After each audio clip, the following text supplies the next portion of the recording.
Morning children, welcome you all once again for this online class, and today we are in a new lesson, lesson 4 of history, and the title of our lesson is the Delhi Sultanate. And in this lesson we are going to study about Turkish sultans of various dynasties, their military conquest, extension of their sovereignty, administration of Delhi Sultanate, and finally art and architecture belong to this period. Okay, let's move on to the introductory part. So during the 11th century, that is 1200 AD, okay, several Turkish horsemen, they came in a huge group into the northern part of India. We know who all these Turkish people, isn't it? History lesson 2 we studied about the Rajput kings. So during that time we studied about these Turkish invaders, isn't it? So who were these Turkish invaders? They were native of Turkey, okay, in today's Turkey, but they were scattered, okay. They were nomadic people, so they were scattered all over the central part of India up to Afghanistan. They dominated their authority, okay. They had great control over this part of Asia, okay. So these Turkish horsemen, they entered into northern part of India, okay. So up to the Gangetic plains, that is central part of India, they reached. So what is the reason for their progress? How they could able to came into India and capture up to central part? Because they were very ferocious attackers. They were very cruel. They attack people with a great um, cruelty, okay. And also it shows the inability of the Indian Rajput kings. There were no unity among the Rajputs. So these Turkish invaders, they took advantage of the weakness of the local Indian armies. Okay, so they consolidated, they combined several territories of the Rajput kings into a great sultanate. So in this Turkish invasion, we are going to study about several dynasties. So totally there were 5 dynasties. Among them 2 we will study in this class. Remaining 3 we will study in the next class. So what are those dynasties? Slave dynasty, Khilji dynasty, Tughlaq dynasty, Sayyid dynasty and Lodi dynasty. Okay, so first let's move to the slave dynasty. So the period of this dynasty was from 1206 to 1290 AD. So Muhammad Ghor, we studied about this king in the lesson 2 of history, isn't it? So he is the first Sultan of, not Sultan, uh, he declared, isn't it? He um, established the first Muslim rule in northern part of India. You remember the Battle of Terrain, second Battle of Terrain? He defeated the last Rajput king Prithviraj Chauhan, and he established the first Muslim rule in India. Okay, so this king, this ruler, Muhammad Ghori, okay, he had no children. So during those times, okay, the king, um, they will buy slaves, okay.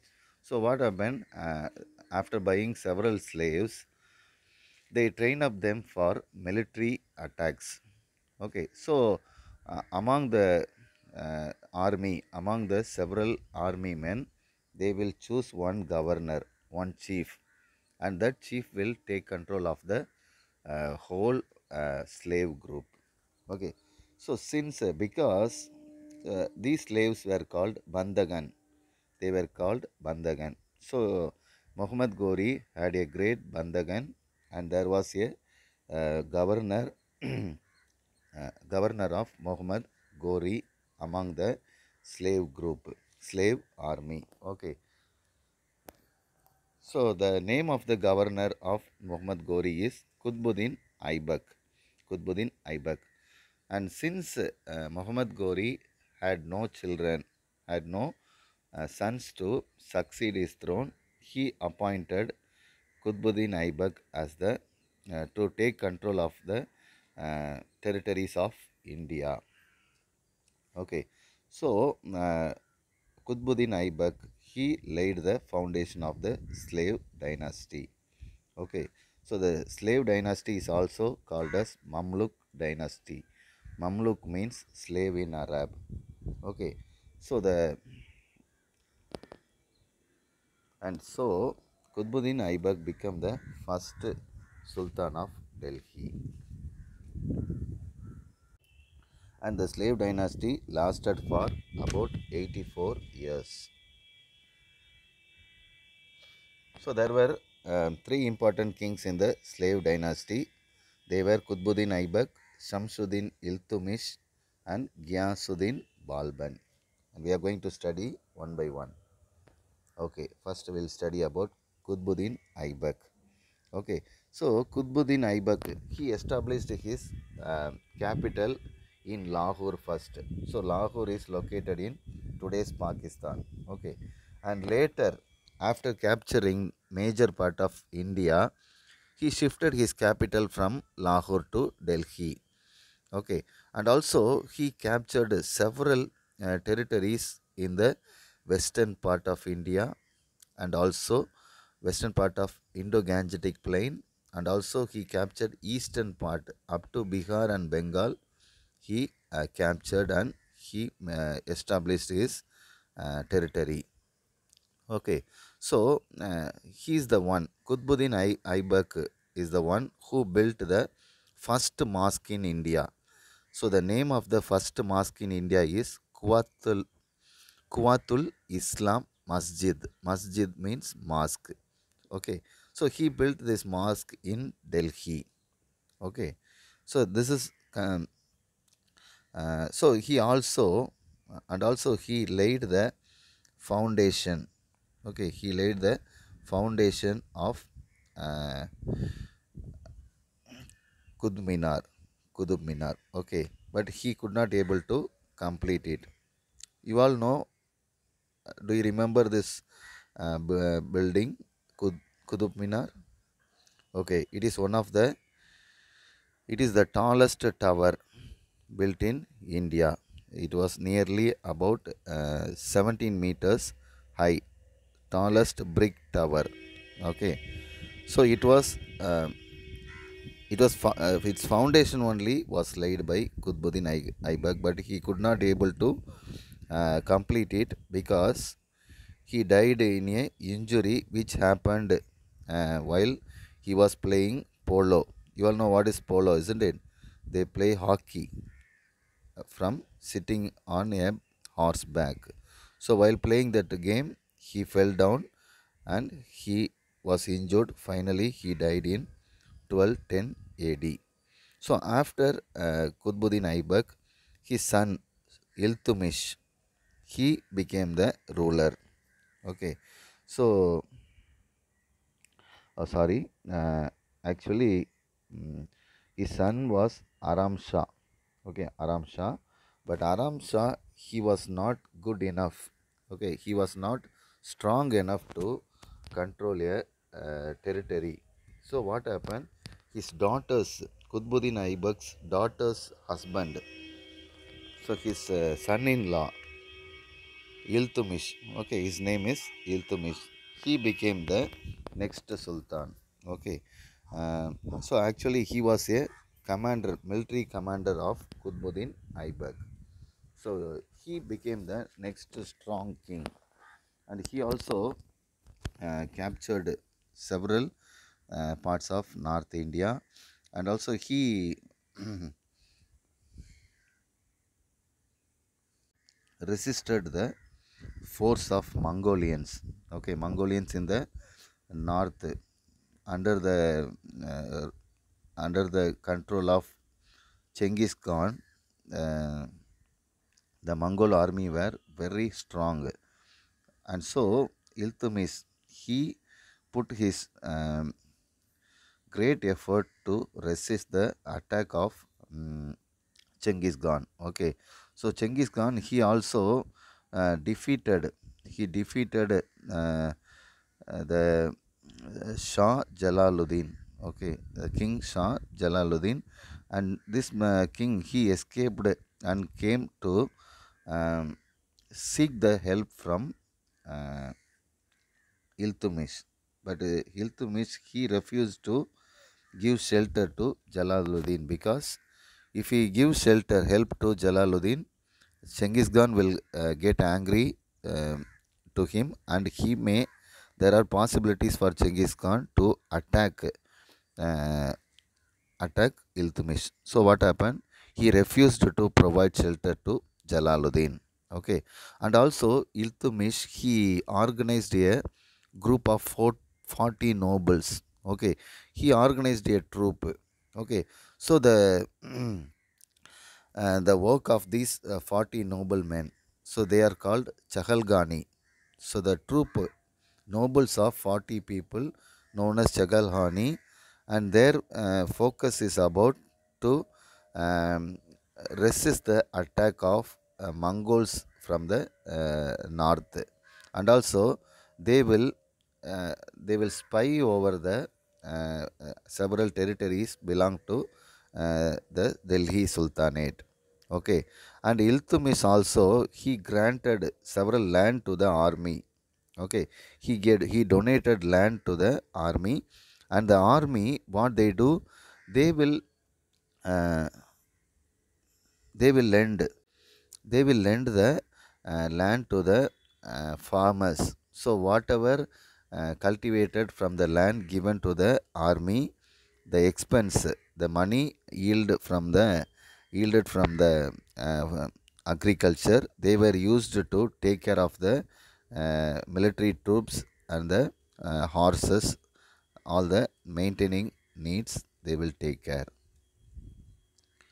Okay, so and also Iltutmish he completed the construction of Kudup Minar. So it was started by Kudbuddin Aibak and it was completed by his son-in-law Kudbuddin Aibak. And finally, Iltutmish died in 1236 after ruling for 26 long years. So after the death of Iltutmish, his son succeeded. The name of his son was Rukuddin Firuz. Okay, but he ruled only for 7 months, and he died. So after the death of Iltutmish's son, his daughter named Razia Sultana, she became the next ruler. Okay, and she was very brave, and she was also a great fighter. Okay, but there was a great problem in the country. Okay, in her territory. So there were two groups of people uh, lived in the territory. So one group is Turkish group, another one is non-Turkish people. So Russia, she gave more importance to non-Turkish people. Okay, she made non-Turkish generals. Okay, so one of the Ethiopian named Jalaluddin Yakut, he was his personal secretary. So, because of these non-Turkish people, the Turkish people they got angry towards the Russia. Okay, so what happened? This led to a great fight among the people. There was a civil war. Okay, and the non-Turkish nobles were attacked by the Turkish people, and finally, uh, Russia was murdered by the Turkish noble in 1240. Okay, so after Russia, okay, after um, Razia Sultana, there were weak rulers succeeded. Okay, three weak rulers ruled the Sultanate. Okay, so after three weak kings, then Ghiyasuddin Balban established his throne. Okay, so Ghiyasuddin Balban, Okay, he abolished the 40 nobles, which was established by Iltutmish. So he abolished these 40 groups of noble. Okay, so instead of these noble, he appointed spies. Okay, several spies, they will roam around the territory and they gather the informations regarding uh, attacks from the enemies. Okay, and he also behaved very much cruelly with the people who were against him. Okay, so he, with the help of spies, okay, he examined the territory and he also looked for people who is against him and he killed them cruelly. Okay, so one of the governors in Bengal, the name of the governor is Tugril Khan. He was beheaded. Okay, his head was cut off because he revolted against Ghiyasuddin Balban. So he was such a ruthless king, ferocious and cruel king. Okay, um, he also killed the Meva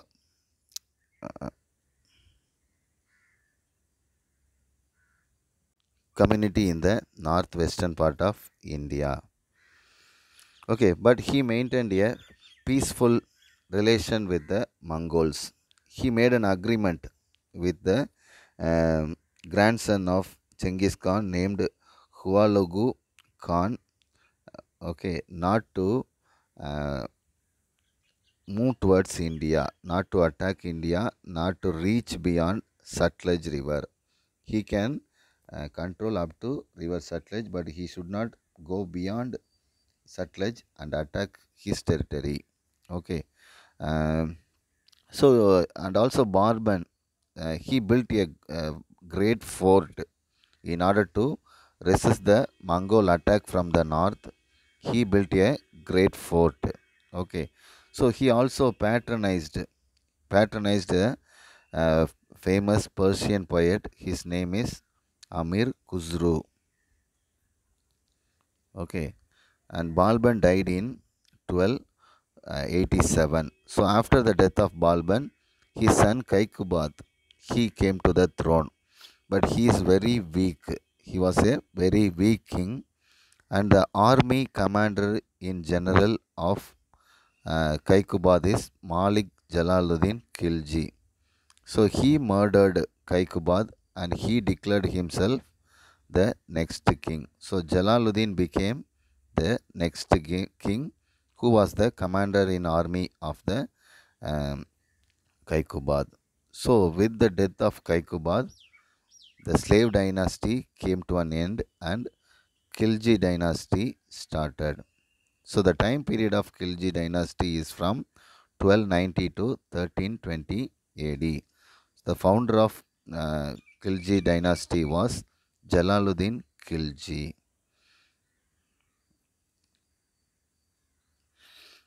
Okay. So Jalaluddin Khilji, he conquered several territories of India. Even he captured several parts using his nephew, his brother's son. His brother's son named Alauddin. So he was a great fighter. He captured, he extended the territory, several uh, added territories. Okay. Um, so what happened? Uh, so he took a great military troop and he attacked the Deccan kingdom of Devagiri. Okay, so he attacked the Devagiri and he looted a great wealth. Okay, so using the great wealth, he bribed.